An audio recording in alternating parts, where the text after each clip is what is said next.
ఈరోజు ఫ్రస్ట్రేషన్ ఏంటిది అని అంటే మీరు గమనించండి, మేము ఏదైనా కుంభకోణం తీయగానే ఆ తర్వాత వాళ్ళ బిహేవియరు వాళ్ళ ఫ్రస్ట్రేషన్ ఎట్లుంటుందో మీరు గమనించండి. అది ప్రతిసారి కూడా కనబడుతున్నది. ఇవాళ ఈ స్థాయిలో తిట్టడానికి కేటీఆర్ గారు మధ్యాహ్నం పెట్టిన ప్రెస్ మీట్ ఎఫెక్టే ఇవాళ సాయంత్రం రేవంత్ రెడ్డి గారు ఇప్పుడే ఈ మాటలు మాట్లాడడం. ఎందుకంటే చిన్న విషయం కాదండి. సుప్రీంకోర్టే ఒక కంపెనీని, ఈ కంపెనీ దివాలా తీసింది, ఈ కంపెనీ మీద సిబిఐ ఈడీ విచారణకు ఆదేశించింది నేరుగా.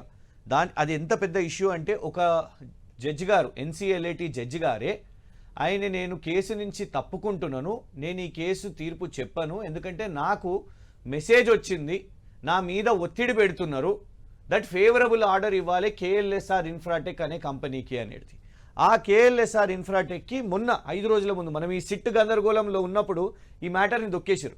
సుప్రీంకోర్టు ఆర్డర్ ఇచ్చిందండి కేంద్రానికి, తెలంగాణ రాష్ట్రానికి. సిబిఐ, ఈడీ అండ్ ఎస్ఎఫ్ఐఓ అనే సంస్థ ఉంటుంది, సీరియస్ ఫ్రాడ్ ఇన్వెస్టిగేటింగ్ ఆఫీస్. వాళ్లకు నోటీసులు ఇచ్చి ఈ కేఎల్ఎస్ఆర్ ఇన్ఫ్రాటెక్ మీద, వీళ్ళ బ్యాంక్ ట్రాన్సాక్షన్స్, వీళ్ళ ఫ్రాడ్ మీద మొత్తం మీరు విచారణ చేపట్టండి అని. అది మేము ఎందుకు మాట్లాడుతున్నాం చెప్పాలన్నా కారణం, ఈ కార్ని గుర్తుపడతారా మీరు? ఇది పిసిసి ప్రెసిడెంట్గా, మీకు ఇందులో రేవంత్ రెడ్డి గారు కనబడుతున్నారు చూడండి, ఇది రేవంత్ రెడ్డి గారి వాహనం.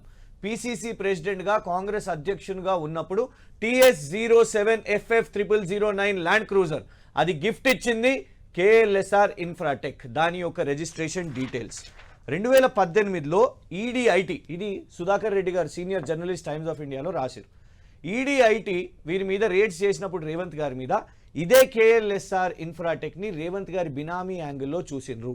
ఇప్పుడు దీని గురించి కేటీఆర్ గారు ఎందుకు ఎత్తిరు తెలుసా? ఇవన్నీ ఏంటి తెలుసా కళ్యాణ్ గారు?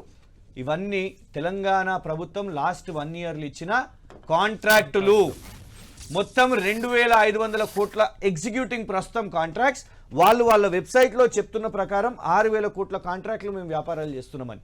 తెలంగాణ ప్రభుత్వం దివాలా తీసిన కంపెనీకి ఎట్లిచ్చింది, దీని మీద సిబిఐ విచారణ జరగాలి.